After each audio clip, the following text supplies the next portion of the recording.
Uma das perguntas que as pessoas fazem com frequência aos geólogos é: como se faz para ser dono de uma mina?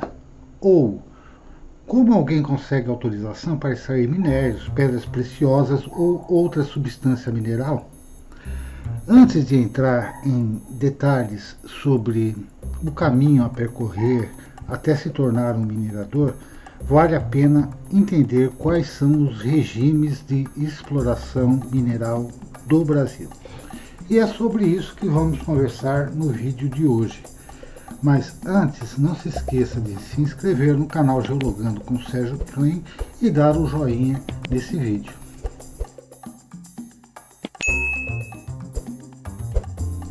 Os regimes de exploração mineral são formas de regularização do empreendimento minerário. Deve-se notar que cada tipo de regime é recomendado para um determinado bem mineral ou para um específico tipo de uso desse bem mineral. Conforme disposto no artigo 176 da Constituição Federal, os recursos minerais constituem propriedade distinta do solo, para efeito de exploração ou aproveitamento, e os bens minerais, os recursos minerais, pertencem à União, eles são bens da União. O que isto significa? Em resumo, isso significa que os recursos minerais, independente de onde estejam localizados, pertencem à União. Portanto, mesmo que você possua a terra, que você seja o proprietário da terra onde o minério está localizado, você não possui a riqueza mineral. Você não é dono da riqueza mineral. Você não tem a riqueza mineral como um bem dessa propriedade, visto que toda a riqueza mineral, todo bem mineral pertencem à União.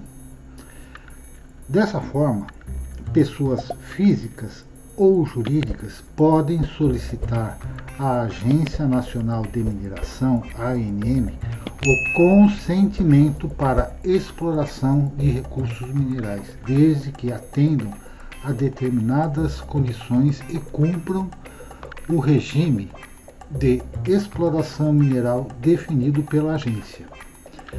Para atender a esse requisito, é necessário definir a qual categoria o minério pertence.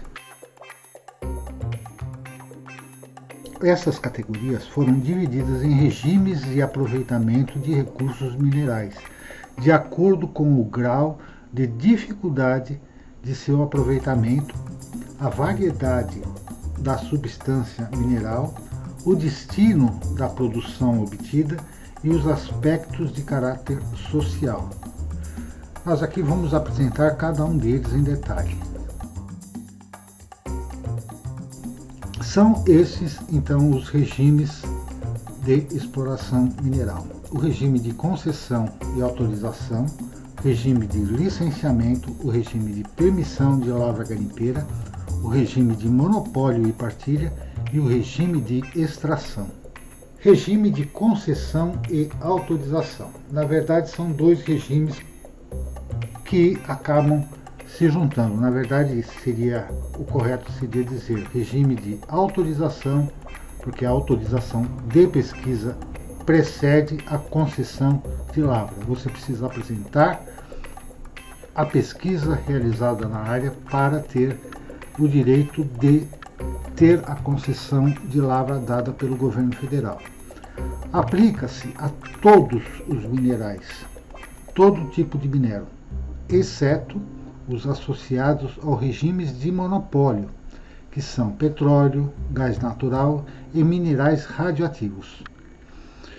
As áreas máximas que podem ser solicitadas nesta modalidade são de 50 hectares para substâncias minerais listadas no artigo 1º da Lei 6.567 de 1978, quais sejam águas minerais, águas potáveis de mesa, areia, pedras preciosas, exceto diamantes, pedras decorativas para coleção ou para a fabricação de artesanato mineral e mica. Então, até 50 hectares, todos esses bens minerais são adequados para o regime de autorização de pesquisa.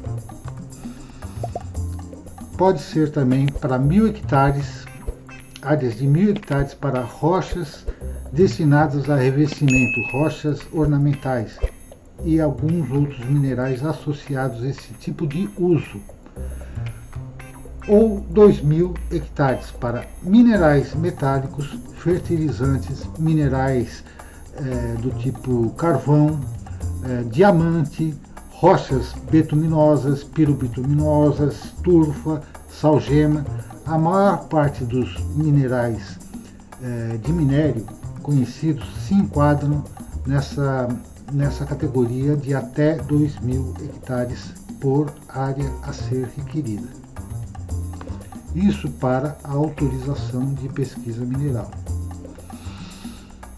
E, finalmente, até 10.000 hectares, que são os minerais constantes do inciso 3, que foi colocado agora, ou seja, praticamente todos os minerais, mais o caulim, se encontrado na Amazônia Legal. Então, na Amazônia Legal, as áreas podem atingir até 10.000 hectares. São áreas extremamente grandes para a pesquisa mineral.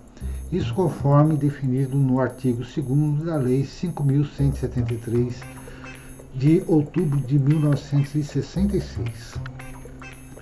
No regime de autorização e concessão, é estabelecido o seguinte: você tem um prazo determinado de até 3 anos para executar a pesquisa.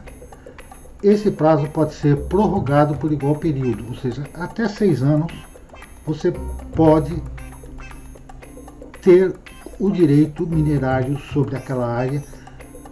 No entanto, você precisa desenvolver a pesquisa e informar a Agência Nacional de Mineração quais os resultados dessa pesquisa, se elas são positivas para o bem mineral que você pesquisou ou se elas são negativas.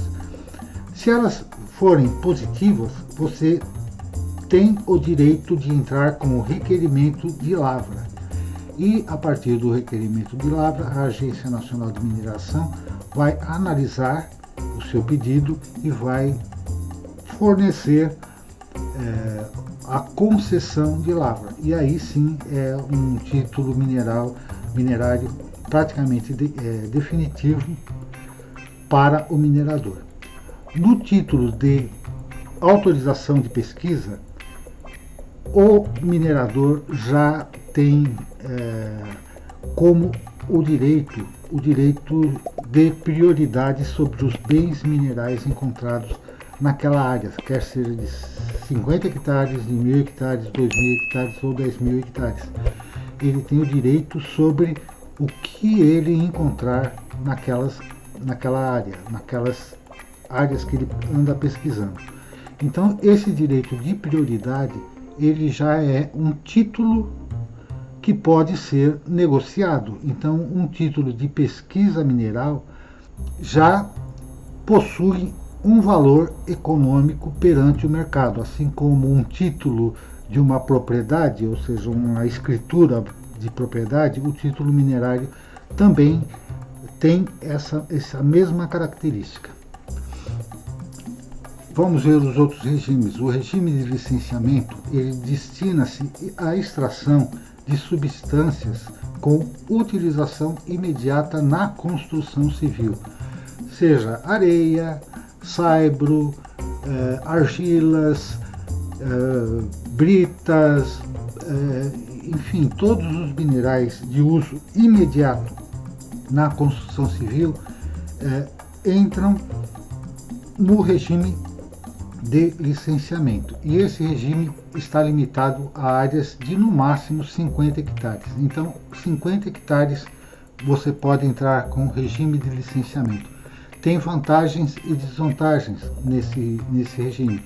Nós não vamos entrar no detalhe, assim como não entramos tanto em detalhe na questão da autorização de pesquisa e concessão de lavra, nós também não entraremos em detalhe no regime de licenciamento. Esses temas eles vão ser alvo de outros vídeos mais no futuro. Um outro regime, eu já tenho feito vários vídeos sobre esse regime, é o de permissão de lavra garimpeira. Ele é dedicado exclusivamente à exploração de minérios garimpáveis, como ouro, diamante, casterita, columbita, tantalita, wolframita, scheelita, algumas gemas, a maior parte das gemas, na verdade, o rutilo, o quartzo, enfim, todos os minerais que possam ser alvo de garimpagem, de extração através de técnicas de garimpo, técnicas rudimentares de extração mineral. Esse regime é limitado a 50 hectares para pessoas físicas ou jurídicas e de até 10.000 hectares na Amazônia Legal ou 1.000 hectares em qualquer outro local do país para mineradores que se organizam em cooperativas, ou seja, são as chamadas cooperativas de garimpeiros. Isso é dado pela Lei Federal 7.805 de 1989. Existe um outro regime também, que é o regime de extração. O regime de extração é limitado à substância de uso imediato na construção civil. E qual que é a diferença desse para o licenciamento? É que, nesse caso, somente órgãos da administração direta ou autônoma da União, dos Estados, do Distrito Federal e dos municípios podem requerer esse regime de extração.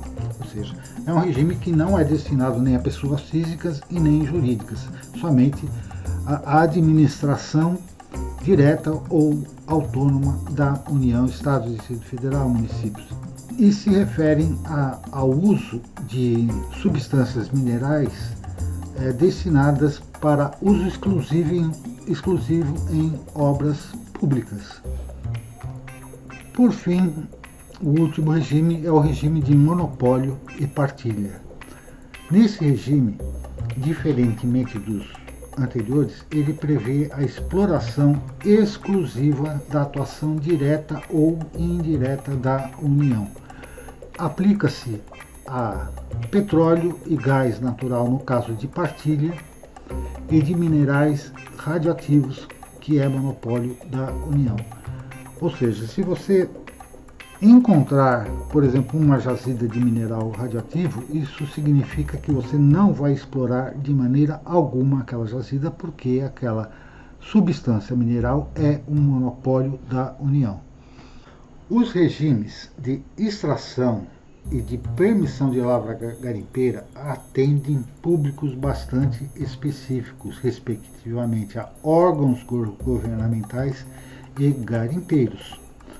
No caso das substâncias de utilização imediata na construção civil, como argila, vermelha, calcário para tratamento de solos, existe a possibilidade de escolhas entre o regime de licenciamento e o regime de autorização e concessão, cada um deles com vantagens e desvantagens.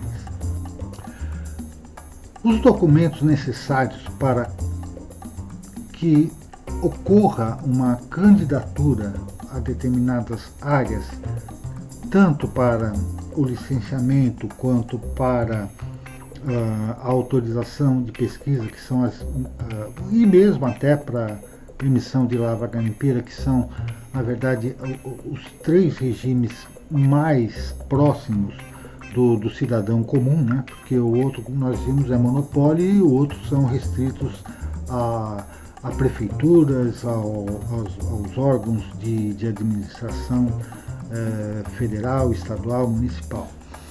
Bom, os documentos necessários para as pessoas e empresas são os seguintes. Se tratando de pessoa física, o nome, a indicação de nacionalidade, estado civil, da profissão, domicílio, CPF do requerente. Isso tudo através de documentos, ou seja, carteira de identidade, carteira de habilitação, o CPF.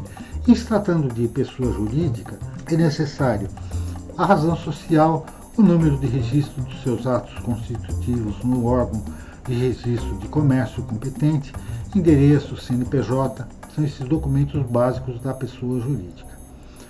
É necessário também uma anotação de responsabilidade técnica de profissional habilitado para efetuar esse tipo de serviço, de requerimento de pesquisa, de permissão de lavra garimpeira ou de licenciamento. Essa anotação de responsabilidade técnica, chamadas ARTs, somente profissional habilitado, que sejam geólogos, preferencialmente geólogos ou engenheiros de minas. Outros profissionais não podem assinar esse tipo de documentação, esse tipo de documento. É necessário fazer o pagamento de emolumentos, de taxas para esse tipo de requerimento. Cada tipo de requerimento tem uma taxa diferente. Precisa ter documentos técnicos feito pelo profissional habilitado, geólogo ou engenheiro de minas, que assinaram a anotação de responsabilidade técnica, que sejam a planta da situação, que é um documento com o polígono da área. Esse polígono da área tem que estar georreferenciado, sobreposto a informações cartográficas principais, fundamentais para a localização da área, como ferrovias, rodovias, dutovias, hidrografias, zonas urbanas, limites municipais, limites estaduais, enfim, todos os dados que couberem numa planta de situação. É necessário ter um memorial descritivo, representando graficamente a área e apresentando todos os seus vértices numerados, que devem estar em coordenadas geodésicas, graus, minutos, segundos, em dados siglas 2000. É necessário também um plano dos trabalhos de pesquisa, acompanhado de orçamento, cronograma previstos para sua execução. Toda essa documentação e esses dados técnicos são, na verdade, feitos pelo geólogo ou engenheiro de minas responsável pelo pedido. Então, como é que funciona? A pessoa física ou jurídica que está interessada em determinada área para pesquisa, para licenciamento ou para permissão de lavra garimpeira, precisa ter um geólogo ou um engenheiro de minas para que junte toda essa documentação e entre com um pedido na Agência Nacional de Mineração para conseguir ou a autorização de pesquisa, propriamente dita, ou a permissão de lavra garimpeira, ou dar entrada no licenciamento mineral. Nos próximos vídeos, vou começar a detalhar um pouquinho mais sobre a autorização de pesquisa, que é o regime, autorização de pesquisa, concessão de lavra, que é o regime predominante. Tipo, 95% dos processos minerários acabam sendo feitos na forma de autorização de pesquisa. Então você tem a autorização de pesquisa, tem uma etapa de pesquisa, tem um relatório de pesquisa, tem uma fase onde você vai requerer, se for o caso, a lavra e a concessão de lavra. É um processo dentro da Agência Nacional de Mineração que se segue desde pelo menos 1967. Na verdade, desde 1934. Mudou-se poucas coisas de 1934 para 1967 e de 1967 até hoje, com exceção da permissão de lavra garimpeira, que veio ser instituída em 1989, a autorização de pesquisa e concessão de lavra mantém-se, a grosso modo, no mesmo formato. Bom, espero que tenham gostado. Não se esqueçam de se inscrever no canal Geologando com Sérgio Klein e deixar o joinha no vídeo. Até uma outra ocasião.